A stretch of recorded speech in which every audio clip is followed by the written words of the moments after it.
That way you're not breading your fingertips.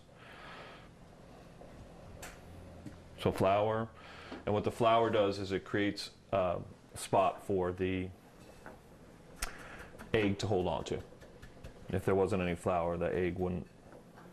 I have to rinse my hands off about 10 minutes after I'm done with it. Yeah, exactly. Exactly. The other way to do it is with a fork. And this way you don't have to worry about rinsing your hands at all. Even tongs, you even use tongs. Yep. But I've always found, I think your hands are the best utensils, so they clean up pretty quickly too. All right, so I'm gonna finish breading these and we'll come back, we'll check pan temperature and then we'll start frying them up, all right? Okay, great. Back over by the stove, checking our pears. We're gonna just check for doneness, and we're basically just looking for, this is still too hard, we're looking for our fork to go in nice and smoothly and then pull out smoothly. Fork tender. Exactly, same with our potatoes, all right? Take a quick peek at our carrots. Whoa, stand back, Bob. Another thing we need to do, we keep these spread out, but it's also good to go in there. I set a timer for every 10 minutes. Just go in there and move them around. Make sure they're not burning, sticking to the bottom. I hear the sizzle. That's what we're looking for. Maybe just a little bit of sizzle. Now, as I've discussed before, a lot of times you have to remember that as soon as you put a product in here, the pan temperature is immediately going to.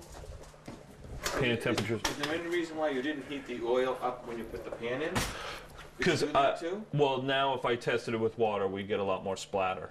I see. You know what I'm saying? Okay. So I like to test it dry, and then go from there. Oil and a little bit of butter. Okay. I'm gonna make a nice little bed for that. And as you saw, I have lots of pork chops, but not a whole lot of pans. So we're just going to do this in batches. 2 at a time? 2 at a time, yeah, probably 3. We'll see what they look like in here. I'm looking for a little more sizzle, so I'm gonna bring it up a touch. And the reason I like to use a little bit of olive oil and a little bit of butter gives you that nice buttery, creamy flavor. So when you go into a pan, always work away from you. Notice how I started that right next to me and slid it away from me. That way, in case I lose control of it, it won't splash me. And notice how I try and get the butter right there underneath that one. There we go.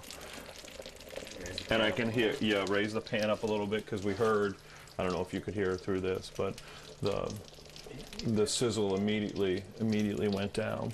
All right. We've spoken about this too. Leave them alone. Please. All right. We're just going to let those crisp up. And as I said, we're going to do these in batches, put them on this pan right here, and then we'll warm them up. That's a good way to make sure that everything comes out at the same time. All right. So we're going to do these, lay them out on this pan, and then we'll pop them in the oven to finish them. Don't cook your pork well done. I know it's an old wives' tale. That's exactly what it is, an old wives' tale. Okay, you don't need to cook pork well done. It's handled properly, where it's as it's grown, as it's fed, as it's butchered, so you don't have to worry about it. All right, and much like almost anything in the food world, if you cook it well done, you more or less ruin it. So medium rare is fine with pork. That's how I prefer my pork. It's medium rare.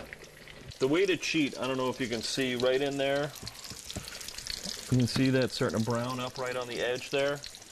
Instead of, like I said, moving it around, touching it. Now that's okay. There we go. That's kind of what we're looking for. And remember, these are gonna brown up a little bit more in the in the oven when we're finished. So we're gonna let that other side brown, set it on this pan, and then we'll let it do its finish its cooking in the oven. Another neat way to impart flavor into something like this, a dish like this, is if you wanted to add something to the egg wash, which I've done in the past, like add a little bit of liquid like Dijon mustard or maple syrup or something like that. It's kind of a neat way to impart some different flavor into it. While you're doing that? No, when we did the breading there, Oh, okay. the whipped eggs, if we whipped a little bit of flavor into those eggs, it's kind of a little underlying flavor there. Jack Daniels? Sure, a little Jack Daniels. Is that why you had to show this right here? Yeah, really, yeah, exactly. He's stumbling all over the place. So we're just keeping these kind of on a little low boil / simmer. Okay. Check my carrots. We'll see how they're doing. They're starting to come around. And we're just looking for those to brown up, and then we'll check them. The easiest way to check them is to pull one out, cool it down, take a bite out of it, and if it's al dente, it's close to being ready to go. So I'm going to finish frying up these pork chops. Check back with me in a few minutes, and we'll start pulling some stuff together, all right? Okay, great. So we finished frying up all our pork chops and popped them down into the oven, let them warm up. I actually took those scallions that I had prepped earlier. My carrots were coming along, so I tossed those scallions on top of there. Potatoes are finished. Pears are getting finished also. So I'm going to shut these both off. I'm going to go ahead and drain my potatoes, and then I'll bring them back to the stove top and finish them over here. Always be careful with steam. Steam will burn you just as quickly as flame, so always be very careful with steam. This is normally when you get yourself to, is when you flip a pot upside down. Comes to get you. Safer way would be in the colander, perhaps. Yeah, but you know me, Bob. I really don't like to take the safe way. Extra clean to clean. Yeah, exactly. Well, yeah, yeah. You've been to my cooking school, you know. The fewer the pans, the better. Yeah, don't those look yummy? Now we've got this beautiful juice in here, and I'm probably just going to pop this into that saute pan we were cooking the pork chops in, let it reduce a little bit, and that's about it, really. We'll check it for seasoning towards the end. One reason I put it in a saute